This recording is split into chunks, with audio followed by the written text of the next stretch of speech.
étiquetage des produits en provenance des colonies israéliennes. Bonne décision de l'Union européenne? En tout cas, il y a un effort diplomatique à faire pour convaincre Israël et les Palestiniens de réouvrir des discussions.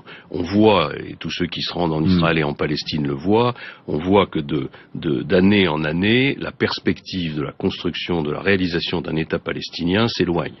Et plus elle va s'éloigner... C'est un frein à la paix, cette décision, non, ou pas? je ne sais pas. C'est ce que dit Israël. Oui, j'ai entendu. Vous avez entendu? J'ai entendu. En tout cas, c'est très modeste par rapport à ce que l'Europe devrait faire. Je pense que l'Europe devrait taper du poing sur la table pour faire en sorte qu'il y ait de nouveau des discussions.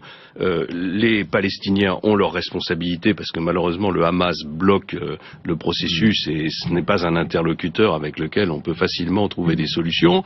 Mais en même temps, on voit avec le mitage des colonies que le territoire palestinien est en train de disparaître. Or, il n'y a pas de solution en Israël sans un État. De faire disparaître le territoire palestinien. Il y a des forces politiques potentielles. Il y a des forces politiques en Israël qui défendent cette théorie. Il y en a d'autres qui sont plus réalistes et qui comprennent qu'il faut un État palestinien.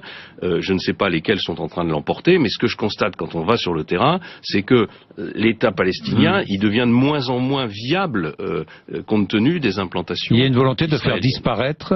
Chez certains, certainement. Pas chez vous. Ah non, de faire disparaître quoi? Ce futur État palestinien. Ah non, pas du tout. Il faut. Pas chez vous. Je pense que tant qu'il n'y aura pas d'État palestinien, il n'y aura pas de paix au Proche-Orient.